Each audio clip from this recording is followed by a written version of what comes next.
May God bless your day and your week as we begin. So I want you to imagine, just for a second, being the most powerful Roman in the entire region. Oh, that's quite a setup. Right. Yeah. Like, you hold the absolute ultimate authority of life and death.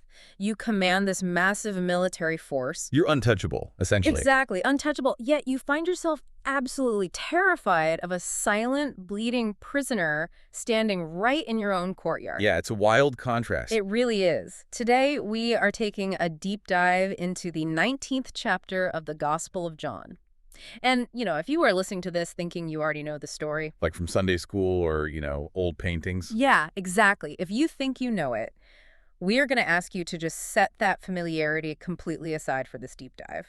Because that familiarity is actually, it's our biggest hurdle here. How so? Well, when an event has been depicted in art and literature for, 2 millennia, it just tends to get smoothed over. We lose the grit of it. Right. The reality of the situation. Yeah, we lose the intense, high-stakes political maneuvering that was happening on the ground. And we completely miss the complex Roman legal procedures that were dictating every single moment of that day. Which is exactly our mission today. We are looking at the historical and the theological layers of this event. We're utilizing some really comprehensive archaeological and historical context, plus this deeply fascinating essay by the theologian Bruce A. Ware. Oh, that essay is brilliant. It really is.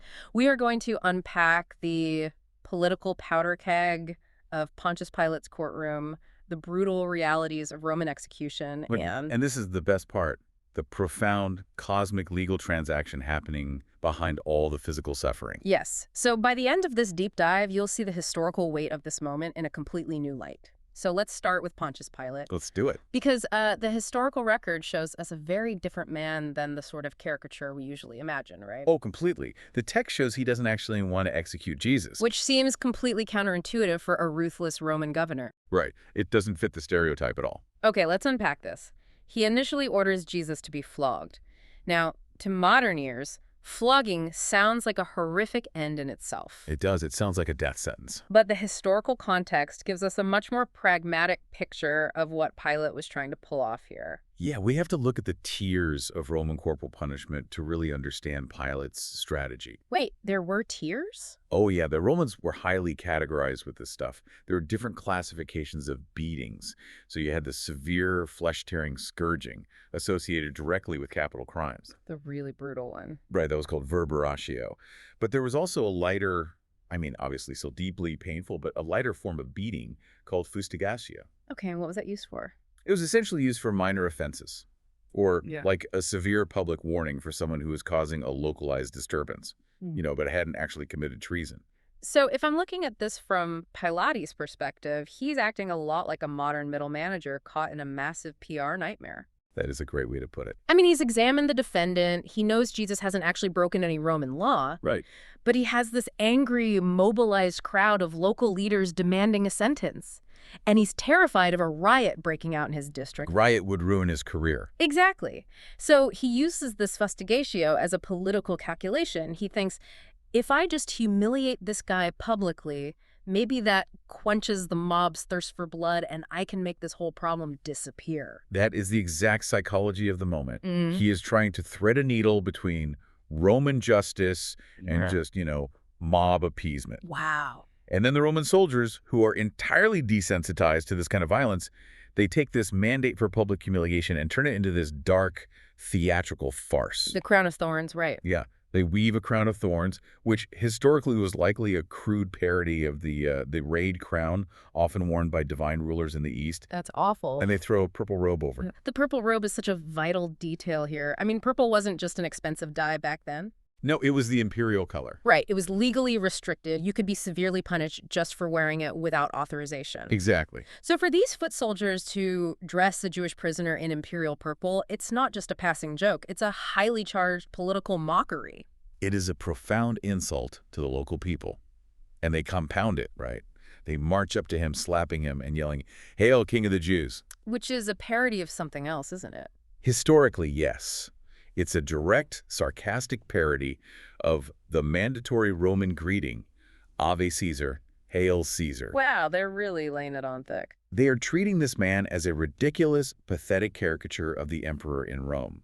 They're just laughing at the very idea that this battered, silent prisoner could hold any authority whatsoever. But then the mood shifts so violently in the text. It really does. It flips on a dime. Pilate brings Jesus back out to the crowd, presenting this bleeding parody of a king, essentially saying, look, he's harmless. Isn't this enough? And it is absolutely not enough. No. Instead of backing down, the religious leaders escalate everything. They scream for crucifixion. But it's the specific phrase they use that changes the entire trajectory of the trial. This is where it gets crazy. They tell Pilate, we have a law, and according to that law, he must die because he made himself the Son of God. Yeah, Son of God. Now, we all know the Romans had a massive pantheon of gods, but what we often miss is how deeply this polytheistic paranoia infected their daily legal and political proceedings, right? That is a crucial point, yeah, because we tend to view Roman governors as these cold, rational, stoic administrators. Right, like all logic and law. But Roman and Greek culture was drenched in deep, terrifying superstition. Their entire mythological worldview was built on these stories of the gods coming down to earth. Just walking among humans. Yeah, walking among them in physical disguise, mostly to test them. And if you failed the test, like if you mistreated a god in disguise, the divine retribution on you and your entire bloodline would be catastrophic. Exactly. So Pilate is already unsettled. He knows Jesus isn't acting like a normal prisoner facing execution. Because he's so quiet. Right. The man is remarkably silent, deeply composed. And the moment Pilate hears the phrase, Son of God, the historical text tells us he becomes genuinely terrified. Because it hits his pagan superstitions right in the center. It hits him hard. He actually takes Jesus back inside and demands, where do you come from? He's suddenly panicking that his pragmatic political problem might actually be a terrifying supernatural problem. He's spiraling, totally spiraling. But the religious leaders see Pilate hesitating, and they know exactly how to manipulate a Roman politician. They drop the pagan superstition and go straight for his career. Exactly. They pivot. They shout, if you release this man, you are no friend of Caesar. Now, friend of Caesar, that's not just a colloquial phrase, is it? No, it is not. That's an official title, right? It is an incredibly potent, official, imperial honorific. In Latin, it's amicus Caesaris. Amicus Caesaris. Yeah. To hold that title meant you were in the inner circle of the emperor's trust. It was highly coveted. Wow. So by shouting that phrase, the local leaders are making a direct, explicit threat. They are promising Pilate that if he doesn't execute Jesus, they will send an official report back to the emperor in Rome. Claiming what? Claiming that Pilate is harboring and protecting a rival king. Oh, man. And the emperor at the time was Tiberius, who was notoriously ruthless and dictatorial. Paranoid even? A report like that wouldn't just cost Pilate his job, it would likely cost him his life. Oh, absolutely. He'd be executed. Which makes me wonder about the true nature of power in this scene. Because Pilate keeps flexing his authority, telling Jesus, don't you know I have the power to crucify you or free you? He's desperate to seem in control. But looking at the mechanics of this trial, is Pilate actually in charge here, or is he completely trapped by his own ambition and fear? He is totally a prisoner of his own position. I mean, he has the military might, the soldiers, the seal of Rome. But Jesus actually points out to him that Pilate has no real control. Right. His authority is delegated from above, and his actions in this moment are completely dictated by his fear of losing his status. The crowd knows it, Pilate knows it, and Jesus knows it. Yep. So Pilate trades any semblance of Roman justice for his own self-preservation. And that dynamic is what drives us to the sentencing. Pilate caves to the political pressure. He has to. He sits down at the judge's bench, the bema seat, at a place called Gabbatha, the stone pavement, and he officially hands down the sentence of crucifixion. But he doesn't just walk away quietly. No. Pilate's spite backfires, or at least it takes on a life of its own. Because as we move to Golgotha, the execution site, Pilate makes sure to get the last laugh against the leaders who backed him into this corner. It's so petty. It is. He writes a title plaque to be nailed to the cross right above Jesus' head. It reads, Jesus of Nazareth, the King of the Jews. And he demands it be written in 3 languages, Hebrew, Latin, and Greek. Which is huge. The languages transform this from a standard execution notice into, like, an international billboard. How so? Well, executions were always public spectacles, right? They were designed by Rome to be brutal deterrents. But the linguistic choice here is fascinating. Okay, let's break that down. So Hebrew, or Aramaic, was the local language of the Judean people. Latin was the official language of the Roman Empire. so Mhm. representing law, administration, military might. Got it. And Greek. Greek was the lingua franca. It was the common language spoken by virtually everyone across the Mediterranean world, including the massive Jewish diaspora visiting the city for Passover. So literally anyone from any corner of the known world walking by that cross would be able to read it. Exactly. And the religious leaders absolutely hate it. They run back to Pilate and demand a revision. They tell him, don't write the King of the Jews, right? He said, I am King of the Jews. They want the disclaimer. Right. And Pilate completely shuts them down. He just says, what I have written, I have written. From Pilate's perspective, is this just pure, petty trolling? From a purely historical, interpersonal standpoint, Yes. it was an act of venomous spite. Just getting back at them. Yeah, it was his way of pointing to this bleeding, dying man on Roman cross and saying to the Jewish leaders, here is your king. This is what happens to your royalty. But the text highlights a profound theological irony here, doesn't it? Oh, massive. Pilate, the pagan governor who just traded an innocent man's life to save his own career, unintentionally becomes the global herald. Wow. Without meaning to, he proclaims the true identity of Jesus to the entire known world, utilizing the three major languages of humanity to do it. It's a cosmic paradox. Truly. And right beneath that universal declaration, you have this incredibly callous, grounded scene. The 4 Roman soldiers are casually dividing up Jesus's clothes, taking their share of the spoils. Very standard practice for executioners. But then they get to his tunic. And the text goes out of its way to specifically highlight that this tunic was woven from top to bottom without a single seam.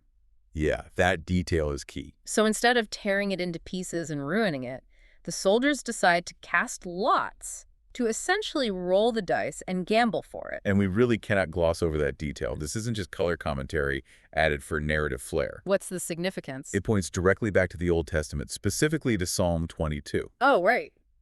This was a psalm of lament written by King David centuries earlier, describing intense suffering in vivid, astonishing detail. Psalm 22 explicitly states, "They divide my garments among them, and for my clothing they cast lots." Which means these Roman soldiers who know absolutely nothing about Hebrew scriptures or Jewish prophecy, Nothing at all. they are acting out a centuries-old script with total unwitting precision. Precisely. It emphasizes that while Rome believes it is simply executing a localized state enemy, there is a much larger divine orchestration happening simultaneously. Which brings us to the core of what was actually being accomplished on that cross. Yes, the turning point. We are shifting now from the physical wood and nails to the deep theology of the event, leaning heavily on that brilliant essay by Bruce A. Ware included in our materials. It's a game changer of an essay. It really is, because towards the end of his suffering, Jesus cries out one final word in Greek, tetelestai. Tetelestai. In English, we usually translate it as "it is finished," but that English translation doesn't quite capture the weight of the original Greek, does it? It really doesn't. Tetelestai is a massive, multi-dimensional concept. Yeah. It's not just a sigh of relief, you know? Like, oh, good, it's over. Right. It's not the final breath of someone saying, well, my suffering is finally done.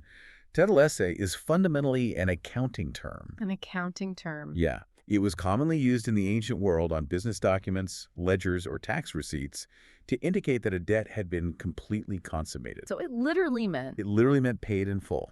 paid in full. So if it's an accounting term, that completely changes the framework of the event.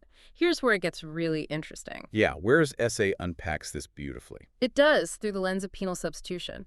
And as I was reading this, I kept thinking of a legal analogy. Oh, let's hear it. Imagine a justice system.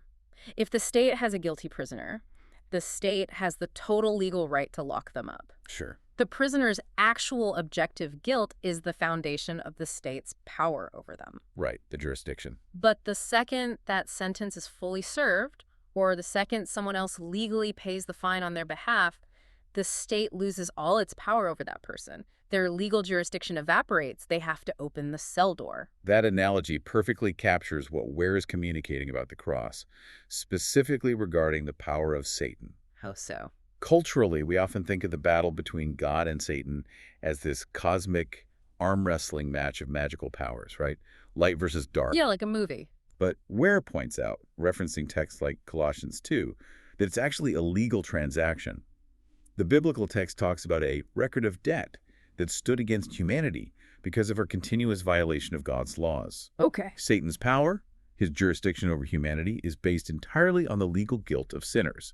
If we are guilty, He has a rightful legal claim as the accuser. But wait, if humanity broke God's law, why does Satan have the jurisdiction? Doesn't the guilt offend God? It absolutely offends God. Ah. But Satan operates within that system as the prosecutor. His leverage is human failure. Oh. He leverages the broken law to condemn humanity. Yeah. But this is exactly what penal substitution resolves. Yeah. Jesus wasn't just dying a tragic physical death. He was legally taking on the exact penalty of that sin. Taking the penalty. He was acting as a substitute, taking the record of debt, and, as the ancient text says, nailing it to the cross. So when Jesus shouts tetelestai, he is declaring that the legal penalty has been paid in full. Yeah. The ledger is zeroed out. Exactly. And going back to your analogy, once the fine is paid, the jailer loses all authority. Wow.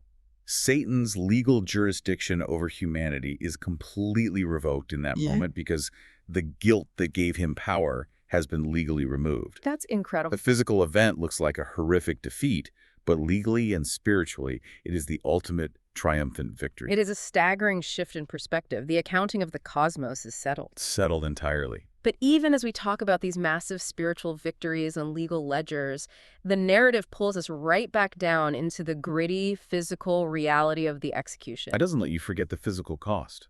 No, it doesn't. Because right before he dies, Jesus simply says, "I thirst." Yeah. The soldiers soak a sponge in sour wine and lift it to his mouth. And they specifically note that they put the sponge on a stalk of hyssop. Hyssop, yes. Now, every time I hear the word hyssop in an ancient Middle Eastern context, my mind immediately goes back to the Exodus story in Egypt. Are we supposed to connect those dots? We are absolutely supposed to connect those dots. Hyssop is a small, bushy plant. In Exodus chapter 12, during the very first Passover in Egypt, God commanded the enslaved Israelites to take the blood of the sacrificed lamb and use a bundle of hyssop to paint that blood on the doorposts of their houses. Oh, wow. That blood was the signal for the judgment to pass over them, saving their firstborn. So by specifically recording that the sour wine was offered on a hyssop branch, The text is drawing a massive flashing neon arrow. It is pointing to Jesus as the ultimate, final Passover lamb, shedding his blood to permanently save the people. and the timing of the Passover is what drives the next brutal historical reality, isn't it? Yes, the calendar dictates the next move. The religious leaders come back to Pilate because the next day is a high Sabbath, a profoundly holy day during the Passover week. Jewish law strictly forbade leaving dead bodies exposed on a tree overnight, especially on a Sabbath, because it would defile the land. Right. So they asked Pilate to speed up the execution process so the bodies can be removed. And the Romans had a very specific mechanical way of ensuring rapid death on a cross. Yeah, the practice was called crucifixion. We have to remember that crucifixion was primarily death by slow asphyxiation. Asphyxiation. Yeah. The weight of the body pulling down on the arms would paralyze the pectoral muscles, making it impossible to exhale. That sounds agonizing. It was. The victim had to constantly, agonizingly push up on their nailed feet just to take a single breath. This horrific cycle could last for days. Days. Wow. Yes. So if the Romans needed to end it quickly, they would take heavy iron mallets and shatter the victim's lower legs. Oh. Unable to push up to relieve the pressure on their lungs, the victim would suffocate in a matter of minutes. So the soldiers come and break the legs of the two criminals who were crucified on either side of Jesus? Yeah. But when they get to Jesus, they see he is already dead. Right. So instead of breaking his legs, a soldier takes a spear and pierces his side, and the text notes that immediately blood and water flowed out. Yeah. Now, from a modern perspective, this sounds highly specific. What does that physiological detail actually tell us? It provides absolute medical clarity. Over the centuries, there have been various historical theories suggesting Jesus didn't actually die on the cross, that he just swooned or fell into a deep coma from the pain. This one, Carrie, yeah. But the historical record of blood and water flowing from the spear wound is absolute medical proof of human death. How does that prove it medically? The spear likely pierced the pleural cavity, or the pericardium, the sac surrounding the heart where fluid had built up, due to the intense trauma and the hypovolemic shock of asphyxiation. Oh, I see. It confirms, from a physiological standpoint, that the death was incredibly real and undeniably final. But it also confirms another theological reality, right? By not breaking his legs, another major piece of the prophecy falls into place. Exactly right. Returning to the Passover lamb motif we discussed with the hyssop, the ancient instructions in Exodus explicitly stated that none of the bones of the Passover lamb were to be broken. Wow. So the Roman soldiers operating purely on their brutal, pragmatic military efficiency and completely unaware of Jewish law or prophecy. They ensure that Jesus dies exactly as the flawless, unbroken Passover lamb. Every single detail aligns perfectly. It's stunning when you look at all the pieces. So what does this all mean? We have the brutal death of a condemned criminal. Typically, you would expect the body to be thrown into a common, unmarked grave or left to the elements. Which was the standard Roman practice for crucified traitors. They wanted to erase you from history entirely. But suddenly the narrative takes a massive, unexpected pivot. Two men step forward to claim the body: Joseph of Arimathea and Nicodemus. Yeah. Joseph actually goes to Pilate to get official permission, and Nicodemus brings a mixture of myrrh and aloes to prepare the body. But the amount they bring is what catches my attention. It's a wild amount. The text says it was nearly 100 pounds of spices. What does 100 pounds of myrrh and aloes actually represent in that culture? It represents staggering, almost incomprehensible wealth. 75 to 100 pounds of imported, highly aromatic spices. That's not normal. This wasn't a standard, respectful burial for a local peasant or a criminal. This is an extravagant, overwhelming amount of spices that was usually reserved exclusively for burying royalty or high-ranking nobility. So they're giving a state-condemned man a lavish king's burial. Yes. And this isn't just about their personal wealth, is it? This fulfills another specific prophecy about how the Messiah would be treated after death. It perfectly fulfills the prophecy found in Isaiah chapter 53. Isaiah wrote that the suffering servant would be assigned a grave with the wicked. Which perfectly fits his crucifixion between two common criminals. Exactly. But that he would be with the rich in his death. Joseph of Arimathea was a prominent, wealthy member of the Jewish ruling council, and he places Jesus in his own brand new, completely unused tomb located in a nearby garden. The contrast here is just stunning. It really is. I mean, Jesus dies in utter public humiliation, stripped, mocked, and tortured. But the very moment that the debt is paid and the spiritual victory of tetelestai is secured, he is immediately treated with the lavish honor, opulence, and dignity of a conquering king. It forces you to look at the historical events, not merely as a tragic miscarriage of justice, but as a meticulously orchestrated victory. Yeah. Every nuanced Roman law, every selfish political maneuver by Pilate, and every cruel pragmatic action of the soldiers was somehow woven into fulfilling promises made centuries earlier. It is an incredible historical and spiritual journey we've been on today. We started by looking at a terrified middle manager in Pontius Pilate, caught in a political chess match he was completely unequipped to control. Yep. We saw a trilingual billboard meant as a spiteful local joke that actually proclaimed a universal, undeniable truth. The global herald. We dove into the deep legal reality of tetelestai, our ledgers zeroed out, our debts paid in full, permanently stripping the accuser of his legal jurisdiction. The ultimate victory. And we ended with the gritty medical reality of the cross, transforming instantly into the opulence of a royal burial. It's profound. And as we wrap up this deep dive, I want to leave you with one final thought to ponder as you go about your week. Think about the profound irony of the people who were actually involved in that royal burial. It's so surprising. Throughout the historical accounts, Jesus' closest disciples, the men who spent 3 years walking with him, eating with him, and loudly promising they would never abandon him, they vanish at the cross. They flee in absolute terror to save their own lives. Instead, it's two wealthy establishment politicians, Joseph and Nicodemus. Men who, the text explicitly notes, were previously terrified of the religious leaders and were only following Jesus in secret in the shadows. Right. Yet when the moment of greatest public defeat arrives, when associating with Jesus is literally a death sentence, they suddenly step out into the light. They risk everything. They risk their powerful careers, their immense wealth, and their very lives to boldly approach the Roman governor and claim his body. What does it say about the undeniable power of the cross? That it turned loud, boasting friends into terrified cowards, but turned secret, fearful politicians into the ones boldly caring for their king when it was the most dangerous time in history to do so. That's a great question. Something to chew on. God blesses all the listeners.